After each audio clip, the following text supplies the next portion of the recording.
पिछले दफे सिर्फ 6 सीट मिली रही और ये दफे अपना सबके आशीर्वाद से जो जनता के लहर है लोगों के आशीर्वाद से शिवराज बाबा का इंतजाम हो ही ना हो आज भाई का बराबर देगा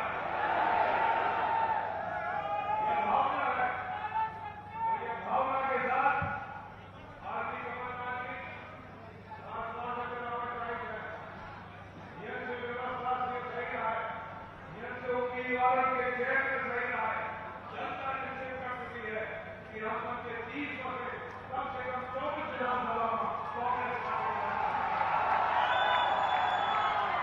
आपके केंद्र पर नहीं है आपके हमारा दुआर नहीं है हम सबने एक होकर कांग्रेस पार्टी के झंडा उठाए एजेंडा बनाए के रखा यह हमारे के संदेश आगे राहुल गांधी हमारा हमारे के बीच में भारत लेकिन ये दूर संभाग के बीच के सवाल अब दोनों संभाग के अलग अलग सभा होगी चुनाव ताकत के लिए धन्यवाद है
राहुल जी, आप उस प्रदेश के आए जहां 64 सरकार इतने साल चलती रही। 64 सरकार, 64 मध्य प्रदेश, हमारा 64 कृषि व्यवस्था, 64 भर्ती व्यवस्था, 64 रोजगार व्यवस्था, 64 स्वास्थ्य व्यवस्था, 64 उद्योग व्यवस्था, 64 अर्थव्यवस्था। कहां कहां क्या क्या कहो। आज ये पहली सभा है चुनाव की घोषणा के बाद, पहली सभा है और इस चुनाव में केवल एक उम्मीदवार का या एक पार्टी का फैसला नहीं होगा। इस चुनाव में मध्य प्रदेश के भविष्य का फैसला होगा और मध्य प्रदेश का भविष्य आपके हाथों में है। ये आप सबके सामने चुनौती है। मैं देख रहा हूं इतने सारे नौजवान अपना हाथ हिला रहे हैं। आज क्या भटकता हुआ नौजवान हमारी सबसे बड़ी चुनौती है। आप पीछे हटे बेरोजगारी का क्या हाल है, ये चुनाव तय करेगा इन नौजवानों के भविष्य।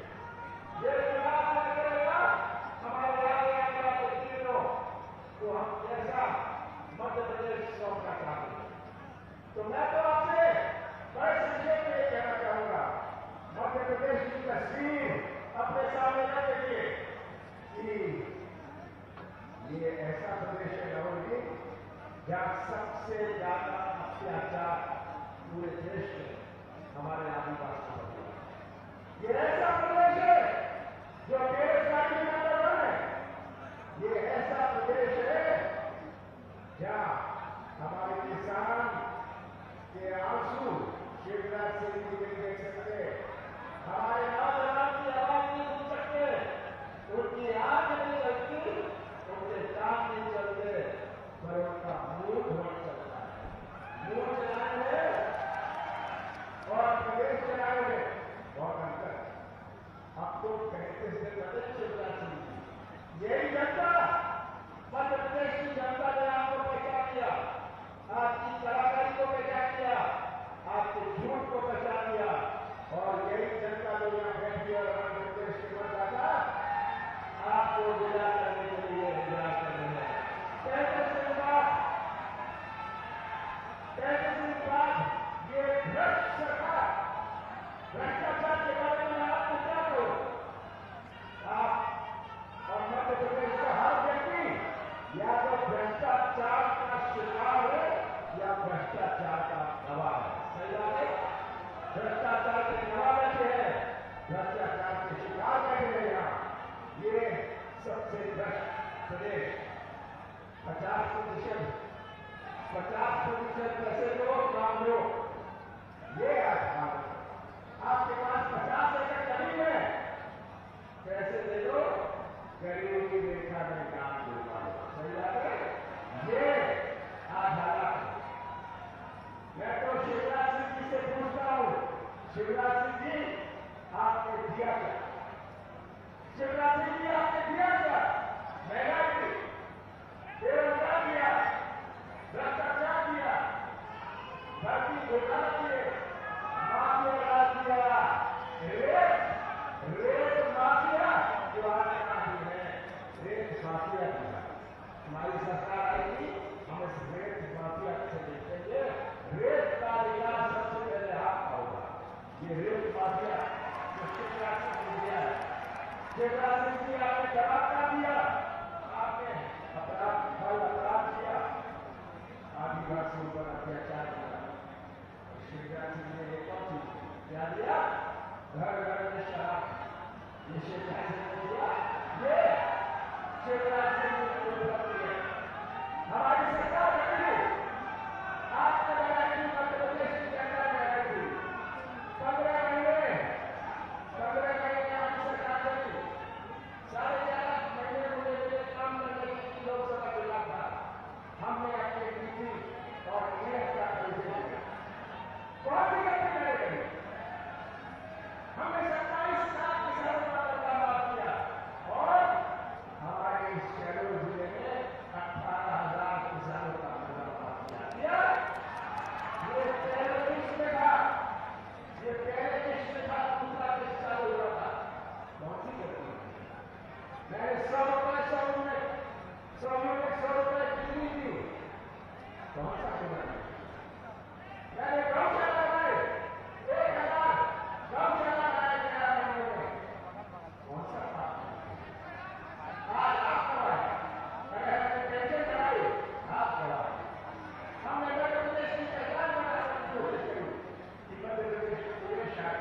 निवेश आए हमारे नौजवानों को रोजगार, और ये निवेश का आता है जब लोगों को प्रदेश में विश्वास होता है। तो ये आज मेरा प्रयास था। आज शिवराज सिंह जी से मैं ये कहना चाहता हूँ, शिवराज जी अब जनता ने आपको अच्छी तरह पहचान लिया और कैसे से में आपका जो दबाने का, छिपाने का, दबाने का कार्यकाल है, ये समाप्त हो गया है। ये जनता आपको केवल विजय नहीं करेगी, बड़े प्यार से विजय करेगी और फिर से कांग्रेस की सरकार बनेगी। हम विकास का एक नया इतिहास बनाएंगे और आपसे मैं विनती करता हूँ, मध्य प्रदेश की तस्वीर रखेगी ना सामने, सच्चाई का साथ देगी, सच्चाई का साथ देगा। ये आप सच्चाई का साथ देंगे तो शहडोल के तीनों सीटों का झंडा हमारे मध्य प्रदेश की विधानसभा में लहराएगा। आपका बहुत बहुत धन्यवाद।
गुजरात में नहीं है मगर मध्य प्रदेश में है, ये उनका कहना था। तो जब मैं भाषण की तैयारी कर रहा था तो मैंने सोचा, अडवाणी जी ने कहा था कि मध्य प्रदेश की लेबोरेटरी है, उनका कारखाना है, तो चलो देखते हैं आरएसएस और बीजेपी की लेबोरेटरी में, कारखाने में ये क्या क्या काम कर रहे हैं। दो तीन उदाहरण आपको देना चाहता हूं। बीजेपी की लेबोरेटरी में मरे हुए लोगों का इलाज किया जाता है और उनका पैसा चोरी किया जाता है। हिंदुस्तान के किसी और प्रदेश में मरे हुए लोगों का इलाज नहीं होता है, मध्य प्रदेश में मरे हुए लोगों का इलाज होता है और पैसा चोरी किया जाता है।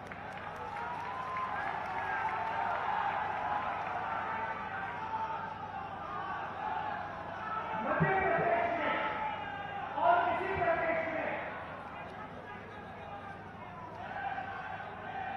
शिव जी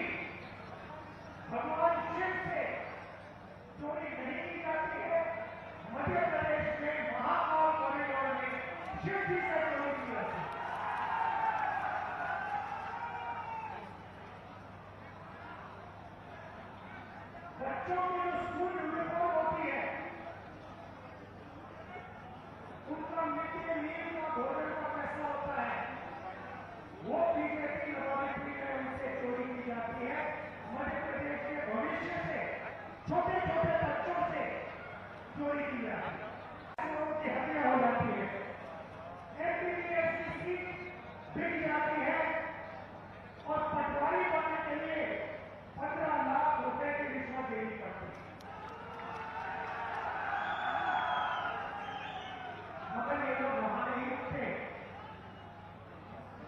बीजेपी की लेबोरेटरी में 18 साल में 18,000 किसानों की आत्महत्या भर जाती है। हर रोज 3 किसान बीजेपी की लेबोरेटरी में आत्महत्या कर जाते हैं। मंदसौर में बीजेपी की लेबोरेटरी में किसानों को गोली मारी जाती है और ट्रैक्टर पे 18% और पेस्टिसाइड पे 12% जीएसटी लग जाती है। बीजेपी की लेबोरेटरी में हर रोज 8 महिलाओं का बलात्कार होता है। 12 साल की बच्ची का उज्जैन में रेप होता है। भोपाल में एक लड़की का बलात्कार होता है और जब उसका भाई उसे बचाने की कोशिश करता है तो पुलिस के सामने उसकी हत्या कर दी जाती है। ये है मध्य प्रदेश में बीजेपी आरएसएस की लेबोरेटरी का काम। 45 साल से सबसे ज्यादा बेरोजगारी, सिलेंडर 1100 रुपए का, और जहां भी देखो वहां पे प्राइवेटाइजेशन और कॉन्ट्रैक्टलाइजेशन किया जा रहा है। ये काम बीजेपी की लेबोरेटरी में आपके सामने किया जाता है। बीजेपी के लेबोरेटरी में आदिवासी जिला है। बीजेपी के नेता आदिवासियों के ऊपर पेशाब करते हैं।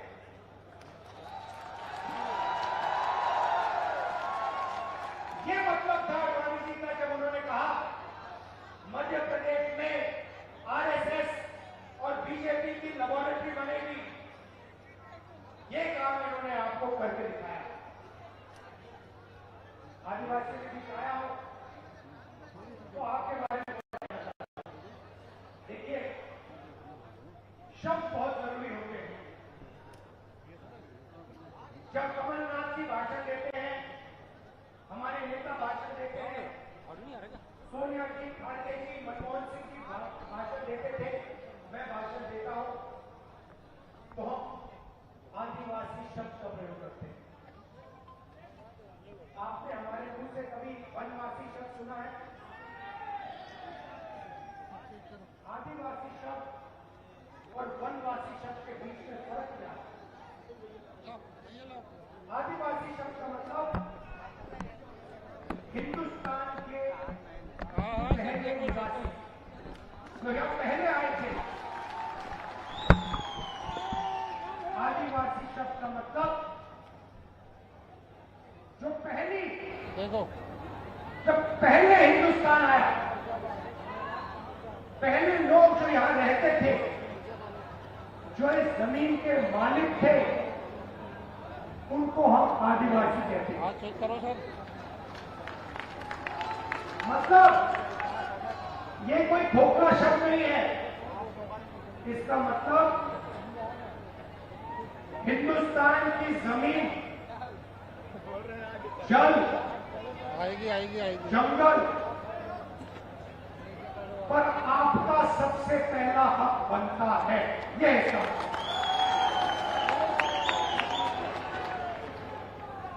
दूसरी तरफ वनवासी मतलब आपका जमीन पे हक नहीं बनता, दूसरी जगह लाए हो, आपको जंगल में रहते हो।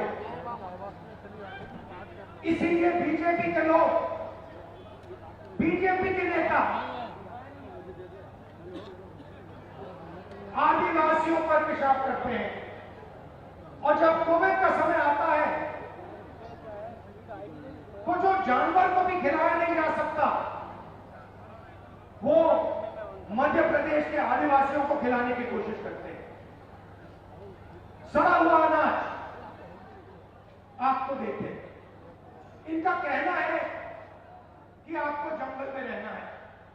इनका कहना है कि आपके बच्चों को ना इंजीनियर बनना है ना लॉयर बनना है।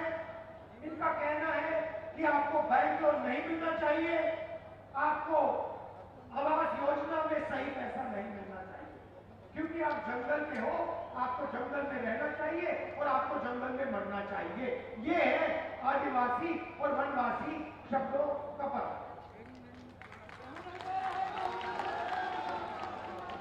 हमारा कहना साफ है, आदिवासियों को जमीन का हक मिलना चाहिए, जंगल का हक मिलना चाहिए, जल का हक मिलना चाहिए। और हम कानून लाए, क्योंकि हम खोखले वायदे नहीं करते, हम पैसा कानून लाए, हम फॉरेस्ट राइट एक्ट कानून लाए। अब इन कानून में क्या लिखा था? पैसा कानून में साफ लिखा था कि अगर आदिवासियों से जमीन लेनी है,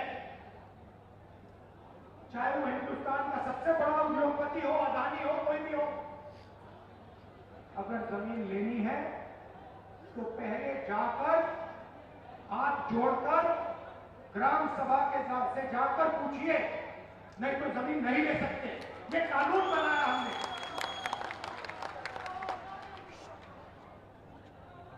बीजेपी कहते नहीं, आप आदिवासी नहीं हो, आप वनवासी हो, आपका जमीन पे कोई हक नहीं बनता, ग्राम सभा से कुछ पूछने की जरूरत नहीं, फॉरेस्ट डिपार्टमेंट जो करेगा वो करेगा, आदिवासियों का इसमें कोई हक नहीं बनता।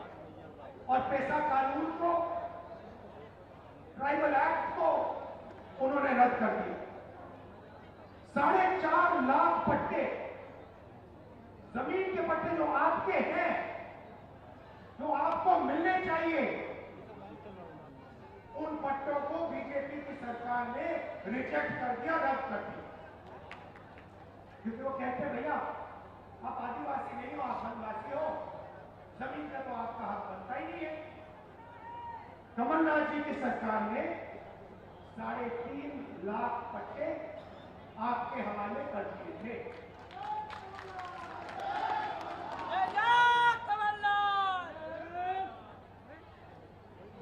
बीजेपी सरकार ने डिंडोरी में आपने धरना की, आप खड़े हो गए, आपने कहा हम आपको जमीन नहीं देना चाहते, मगर हिंसा के साथ सरकार के बल को प्रयोग करके आपको हटाया गया और जो आपका है आपसे छीना गया। कांग्रेस पार्टी आपकी जल, जमीन और जंगल के लिए लड़ेगी। मैं आपको यहां गारंटी देके कह रहा हूं, जो आपका है वो आपको हम वापस दे देंगे, जो आपकी जमीन का हक है हम आपको दे देंगे। मैं आपसे मजेदार बात इसको आप गहराई से सुनिए, क्योंकि ये आपके भविष्य के लिए बहुत जरूरी बात है। देखिए, हिंदुस्तान की सरकार को 90 अफसर चलाते हैं, कैबिनेट सेक्रेटरी चलाते हैं और secretary to the government of India चलाते हैं। हिंदुस्तान सरकार का कोई भी निर्णय हो, छोटे से छोटा निर्णय, बड़े से बड़ा निर्णय, मनरेगा कैसे बनेगा, आदिवासी बिल कैसे बनेगा, डिफेंस का पैसा कैसे खर्च किया जाएगा, ये सारे के सारे निर्णय अंत में 90 अफसर साइन करके निर्णय लेते हैं। भाइयों और बहनों, बीजेपी के एमएलए और एमपी नहीं लेते हैं। बजट का कैसे प्रयोग किया जाएगा, हिंदुस्तान में जो जीएसटी का पैसा लिया जा रहा है, गरीबों से छीना जा रहा है, वो पैसा कैसे इस्तेमाल होगा, ये 90 अफसर निर्णय लेते हैं। से खर्च किया जाएगा, ये सारे के सारे निर्णय अंत में ये 90 अफसर साइन करके निर्णय लेते हैं। भाई और बहनों, बीजेपी के एमएलए और एमपी नहीं लेते हैं। बजट का कैसे प्रयोग किया जाएगा, हिंदुस्तान में जो जीएसटी का पैसा लिया जा रहा है, गरीबों से छीना जा रहा है, वो पैसा कैसे इस्तेमाल होगा, ये 90 अफसर निर्णय लेते हैं। अब मैंने पार्लियामेंट में भाषण में कहा कि 90 अफसरों में से 3 अफसर ओबीसी वर्ग के हैं, और मैंने कहा कि भैया ये जो पूरा बजट है, इसमें से सिर्फ 5% बजट ओबीसी अफसर डिसाइड करते हैं। अगर हिंदुस्तान की सरकार 100 रुपए खर्च करती है, तो ओबीसी वर्ग के अफसर 5 रुपए का निर्णय लेते हैं। अब मैं आपसे सवाल पूछता हूं, मजेदार सवाल।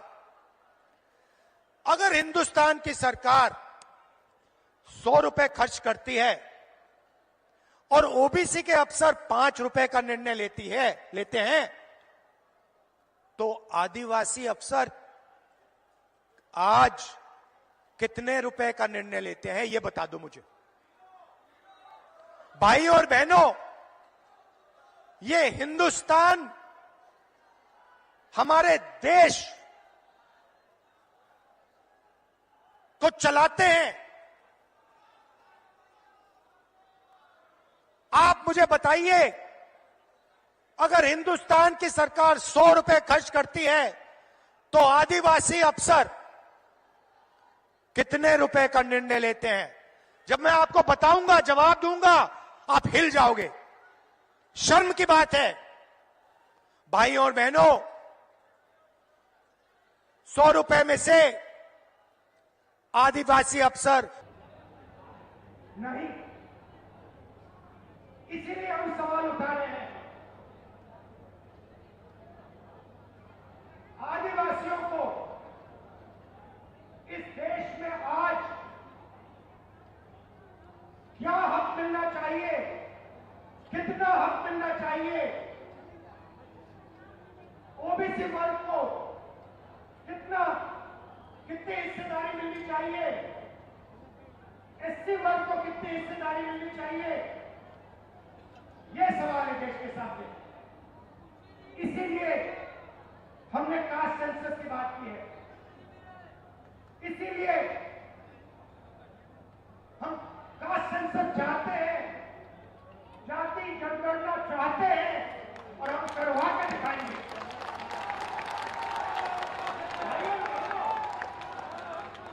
आप देखिए, पहले नरेंद्र मोदी भाषणों में वनवासी कहते थे, जहां भी जाते थे पहले कहते थे वनवासी। मैंने भाषण किया, मैंने कहा नरेंद्र मोदी जी, आप आदिवासियों का अपमान मत करो, आप ये वनवासी शब्द कभी फिर से प्रयोग मत करो।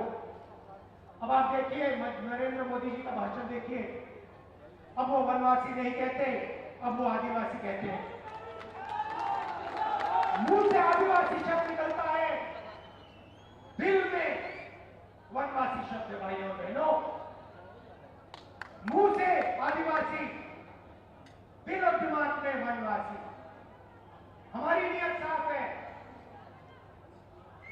दिल से आदिवासी, दिमाग से आदिवासी, मुंह से आदिवासी, कर्मों से आदिवासी। हम यहां आपको झूठ बोलने नहीं आए हैं। भाइयों बहनों, हमारी गारंटी सुन लीजिए। मैंने आपसे कहा था आपकी जो जमीन है उसका हक आपको मिलेगा। जाति जनगणना की मैंने बात कर रखी, पार्लियामेंट में रखी, हम करवाएंगे, चाहे बीजेपी करवाए ना कराए, हम उन पे ऐसा दबाव डालेंगे, ऐसा दबाव डालेंगे, उनको करना ही पड़ेगा। अगर नहीं करेंगे, परे हो जाओ, हम करेंगे। भाइयों बहनों, छत्तीसगढ़ की सरकार ने काम शुरू कर दिया, कर्नाटक की सरकार ने काम शुरू कर दिया, राजस्थान की सरकार ने काम शुरू कर दिया। कहां तक भागेगी बीजेपी? कहां तक दौड़ेंगे? मध्य प्रदेश में हमारी सरकार आएगी, पहला काम हमारी सरकार का सेंसस कर देगी। क्यों? क्योंकि हम आदिवासी वर्ग को, दलित वर्ग को और ओबीसी वर्ग को हिंदुस्तान की हिस्सेदारी देना चाहते हैं। मेरा सीधा सवाल है, अगर हिंदुस्तान में 50% से ज्यादा आदिवासी वर्ग है, तो दिल्ली में 90 अफसरों से सिर्फ 3 ओबीसी वर्ग के क्यों हैं? अगर आदिवासी वर्ग 10-15% है, तो 100 रुपए में से सिर्फ 10 पैसे का निर्णय आदिवासी वर्ग क्यों ले रहा है? ये शर्म की बात है। इसको हम बदलने जा रहे हैं और पहला कदम कास्ट सेंसस, जाति जनगणना है, पहला कदम। मैंने कमलनाथ जी से कहा, कुछ दिन पहले मैंने कमलनाथ जी से कहा, कमलनाथ जी आपकी एज क्या है? आयु क्या है आपकी? हाँ,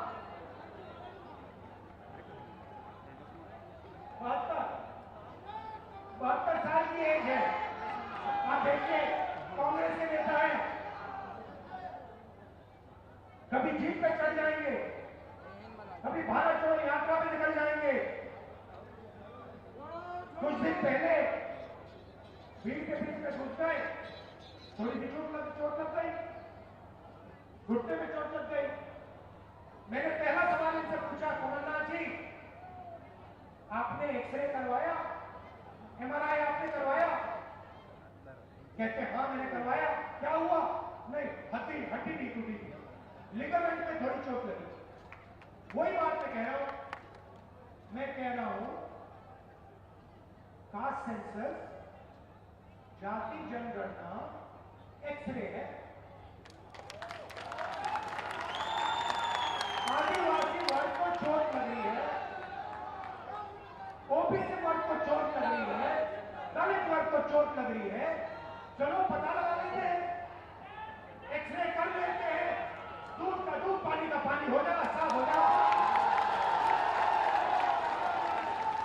अब मैं नरेंद्र मोदी को चैलेंज दिया, मोदी जी आप प्रधानमंत्री हो, देश का एक्सरे करा दो।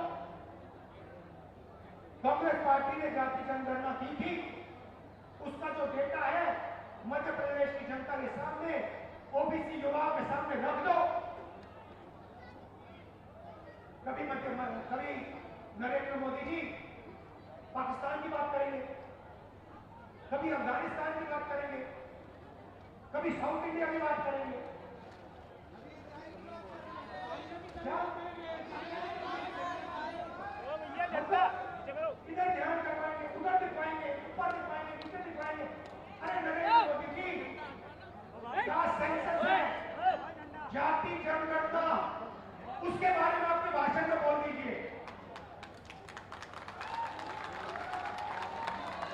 अब मध्य प्रदेश का हर ओबीसी युवा, भाइयों और बहनों, मैं आपकी बात कर रहा हूं, आपके भविष्य की बात कर रहा हूं।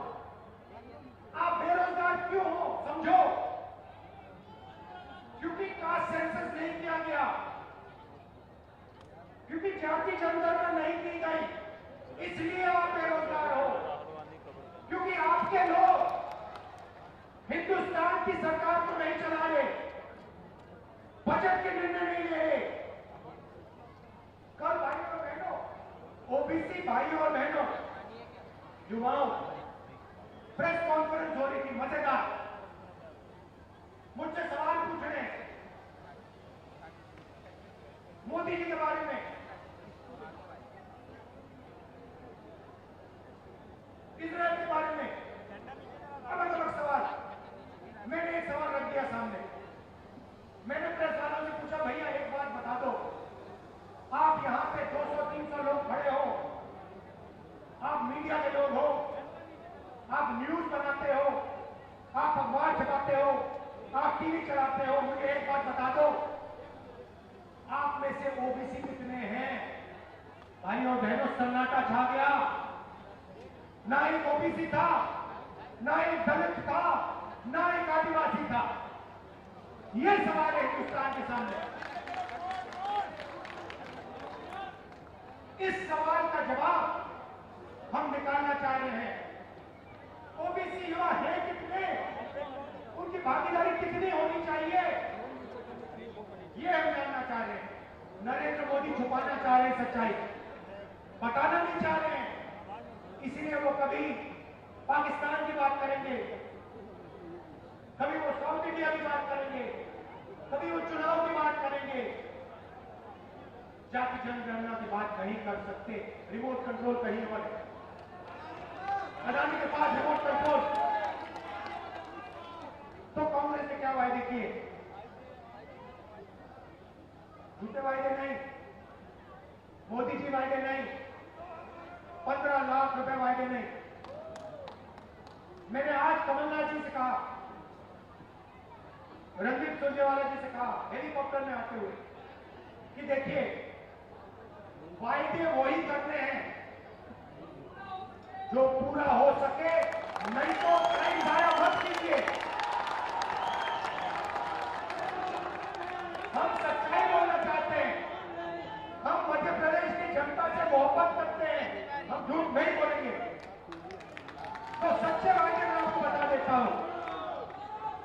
कर्नाटक में किया, या हम करने जा रहे हैं। माताएं और बहनें, पहली बात आपके लिए 1500 रुपए हर महीने आपके बैंक अकाउंट में। मोदी जी ने 1000 रुपए का सिलेंडर बनाया है। सरकार आते ही 500 रुपए का आपका सिलेंडर आपके घर में मिल जाएगा। 1000 रुपए आपको देने नहीं पड़ेंगे।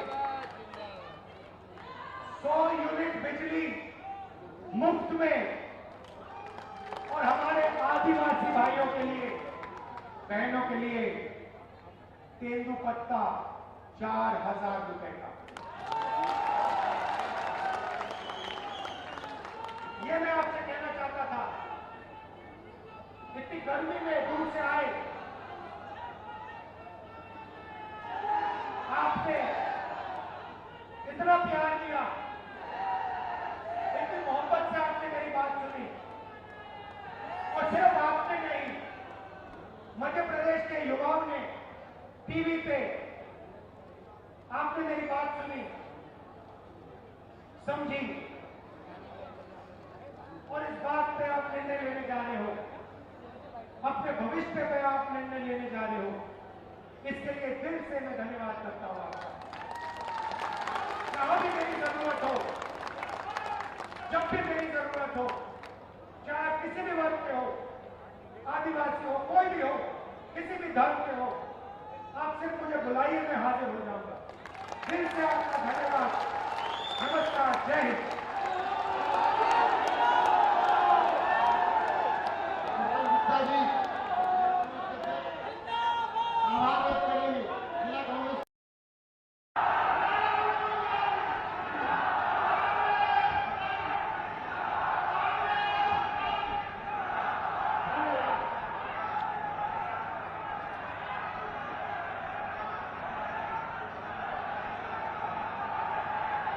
रणदीप जी,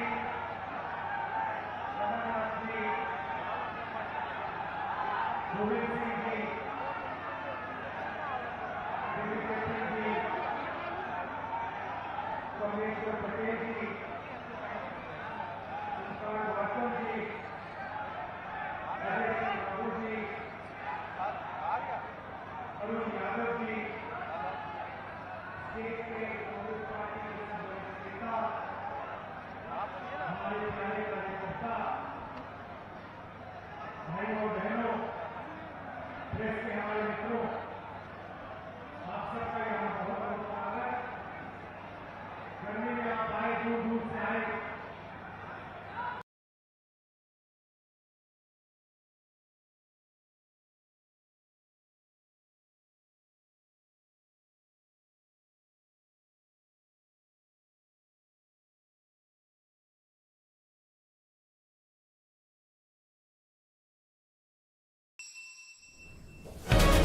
The world financial markets today are showing signs of repeaty pipers. Pick a peak of picker peppers. It's incredible. It's guacamole. Replicate all DOWSRs now. No fruitable, no dampness, no arbitrating.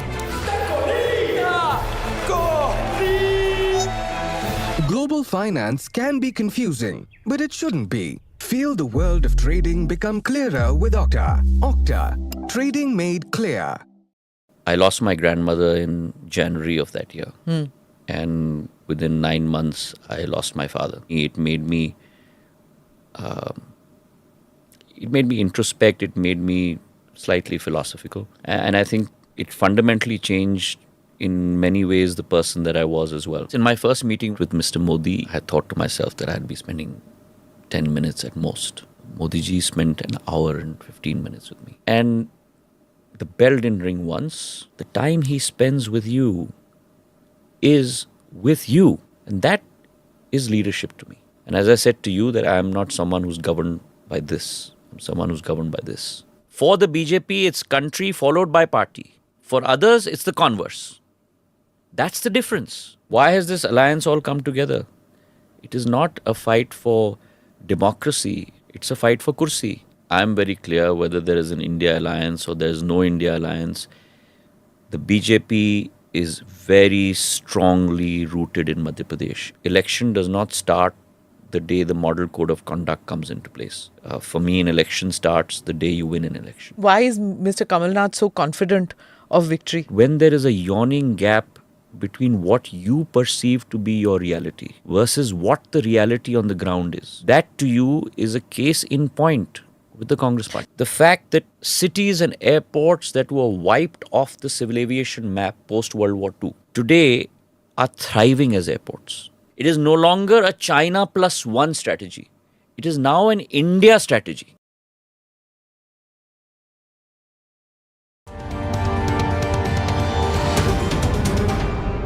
Namaste, Jai Hind. You're watching ANI Podcast with Smita Prakash. Thank you for watching or listening in to the show and writing in to tell us who you would like on the show. Today we have the Civil Aviation Minister Jyotiraditya Scindia. For those who are not familiar with Indian politics, here's a short primer. Jyotiraditya Scindia is a recent entrant into the cabinet of Prime Minister Modi. That was in 2021. He jumped ship from the Congress party in 2020 after being in that party for almost 2 decades. Scindia belongs to the erstwhile royal family of Gwalior. His father Madhav Rao Scindia was in the Congress party. His grandmother Vijay Raje Scindia was part of the Jansanj, the precursor of the current BJP, of which Jyotiraditya Scindia is a cabinet minister.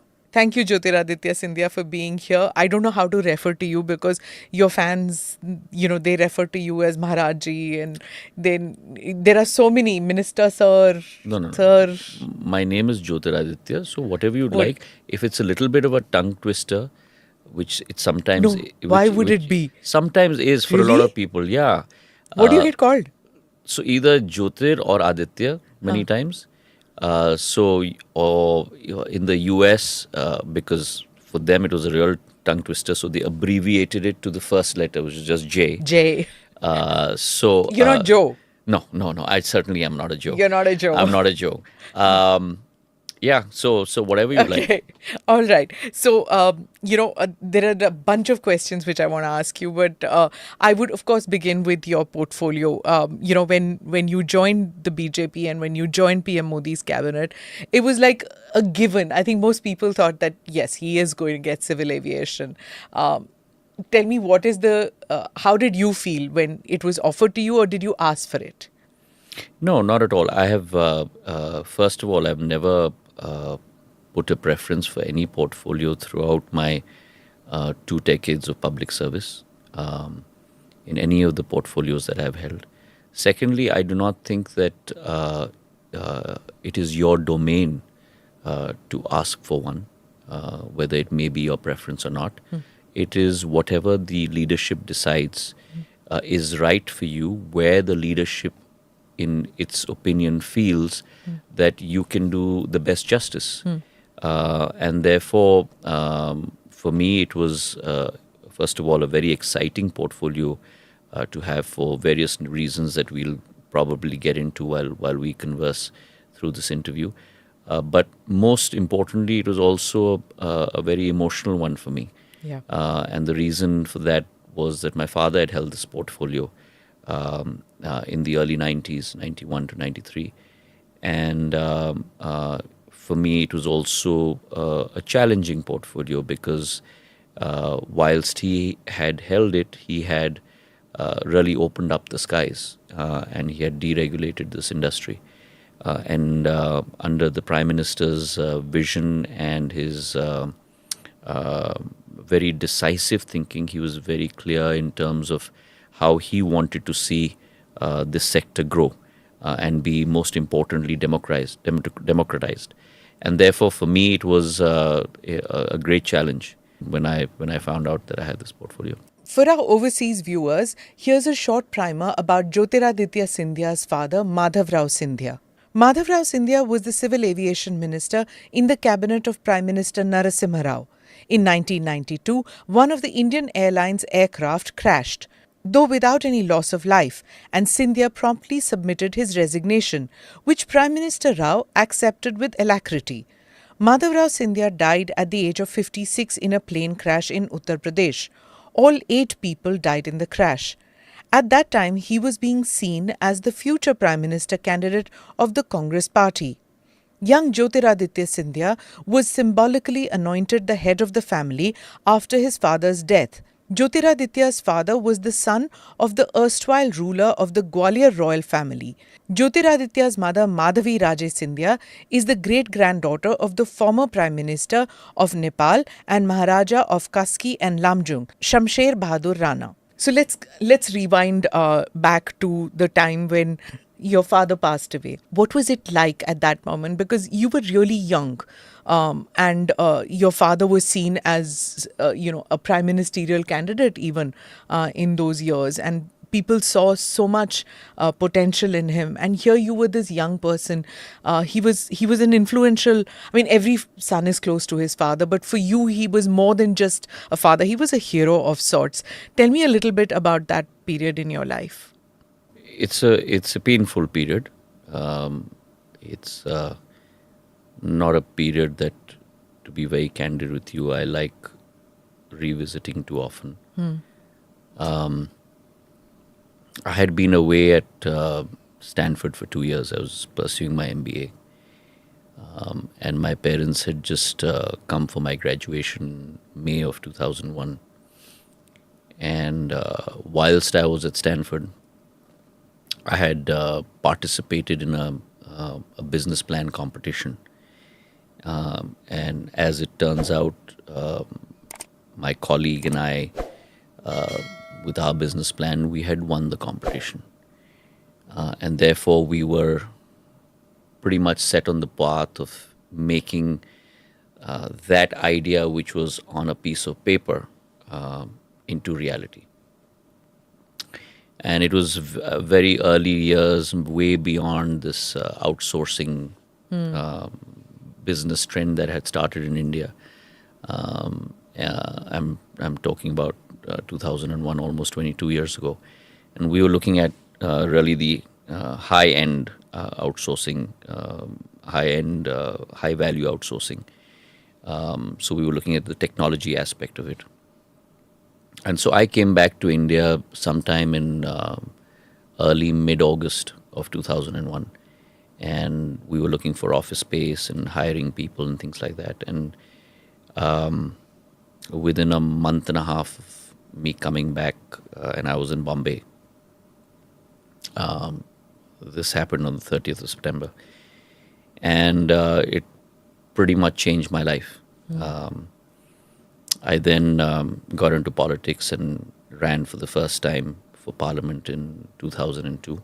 But you didn't have any political inclination till then? Like, did you have a conversation with your dad about politics? My father was okay. So let me rewind. I was certainly involved in an unofficial capacity with him since the age of 13. I first campaigned for him in 1984. So I was all of 13 years old. And I remember that campaign very vividly.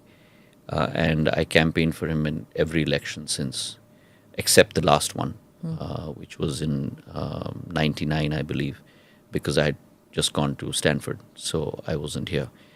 So I was very much involved with the region, with some of his projects and things like that, but in a peripheral manner, not in a direct manner.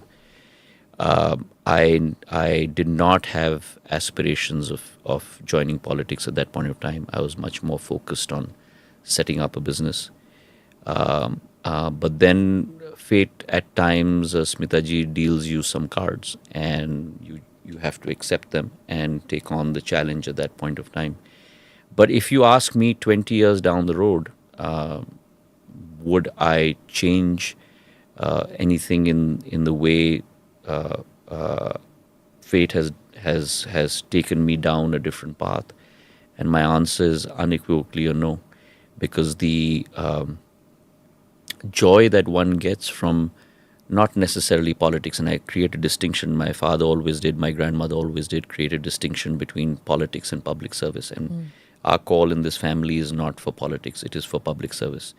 And I remember him saying once, and I've always carried it with me ever since, कि हमारी लक्ष्य कभी राजनीति नहीं होनी चाहिए, हमारा लक्ष्य जनसेवा होनी चाहिए, और राजनीति केवल एक माध्यम होनी चाहिए उस लक्ष्य की पूर्ति करने के लिए.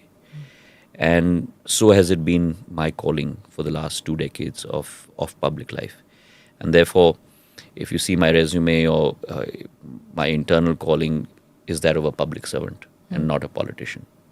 You know, when he passed away, when your father passed away, there was this very poignant ceremony where you were appointed a kind of a titular head, should I say, or of the family. And here you were a very young person. Your aunts are there, your mother is there, and you have your aunts who are much older than you, who are blessing you. On the other side of the, I mean, your father was in the Congress, they are in the BJP. But at that moment, there is something which is uniting you all.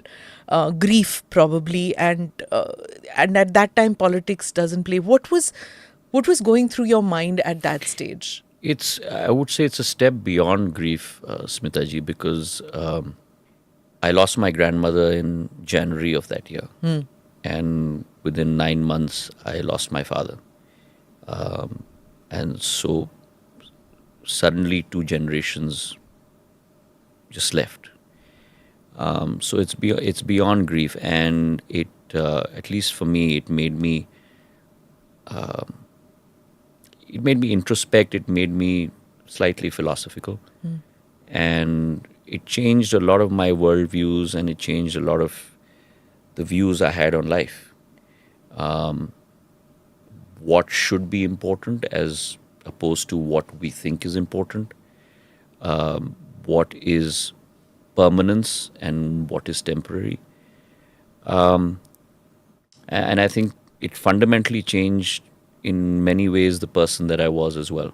You're very young and you still had this stoic expression. There was no, there was no outpouring of grief. You were watching your mother so young, widowed at that stage. I think more than that, I think it was, to be very candid, I think it was just shock, and also it was internalization, and also the fact that you've got to rise to the challenge, and you're the man of the family now, and you've got to be responsible. So there's no time for grief, and there's no time to wallow in yourself. You are now responsible for others, and others beyond your immediate family. A lot of people that looked to my father for leadership, for resolution, and one feels responsible because at the end of the day, for us, the family is not the immediate family. It is the people of the region. It is all of Gwalior, Chambal, Malwa, all of that. And therefore, that level of responsibility also dawns on you. And doesn't dawn on you while you have someone elder in the family, be it my father, be it my grandmother. And suddenly when 2 generations are gone, then it has to dawn on you. Right. People talk about dynasty politics in a very pejorative manner, but I'm sure you have a different take on that because, as you said, it's not politics in your family wasn't seen as something for power, but it was more than that. It is beyond that. It's a connection. There's a public service, and there's this larger goal of serving the community. So could you tell me what your view is about that? It's exactly that, Smitaji. If you actually look back in history, this family's origins are very basic. Basic? We come from a small little village in Satara district, whose name is dIKHEGA. And 300-400 years ago, my ancestor was the patil of that village. And the patil pretty much means, in today's terminology in Maharashtra, is like a sarpanch, a headman. And we rose through short dint of hard work and perseverance in the Maratha ranks, first under Chhatrapati Shivaji, and then so on and so forth, until Mahatji Scindia, who really brought about or turned into reality Shivaji Maharaj's dream of Hindvi Swaraj by capturing Delhi, the only Hindu ruler to have done that. That's your great-great-grandfather? That's 5 generations, 6 generations ago. Okay. He was injured in the Battle of Panipat. His leg got cut off in 1761. Third Battle of Panipat, 14th of January, Makar Sankranti. 12 members of my family's heads were cut off. He's the only one who survived with an amputated leg. And in 10 years, he raised an army and conquered Delhi. And pretty much established, as I said, Shivaji Maharaj's dream. And ever since that, it's always been this service for a greater cause for the family. And therefore, that history, where on the one sense brings a great sense of pride, but along with that pride also brings a great sense of responsibility in how to conduct your life, what your mission and what your goals should be. And for me personally, as I mentioned to you, it's been not more about politics, but more about development.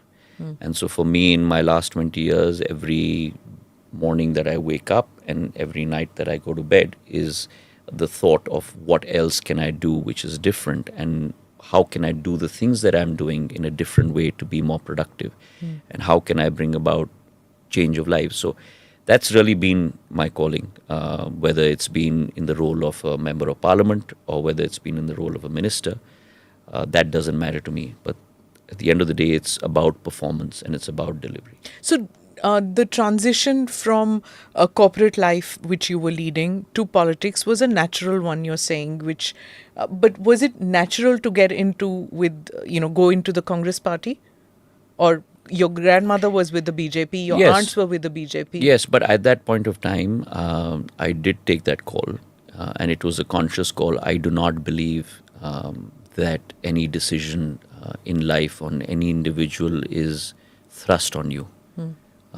It must be and it should be a thought-out decision. And I did take that call. And I did serve within that party for 17 years. Your grandmother was this mother figure for the Jansanghh and the BJP then. And your father carved out his own space in the Congress party. Yeah. Was there a choice for you, or did you automatically feel that your ideology matched the Congress? I don't think that those who say that there is never a choice actually have explored all choices. There always is a choice. There's a choice for you in your life in terms of the way you mapped out your career. There's a choice for me. There's always a choice. Okay. And you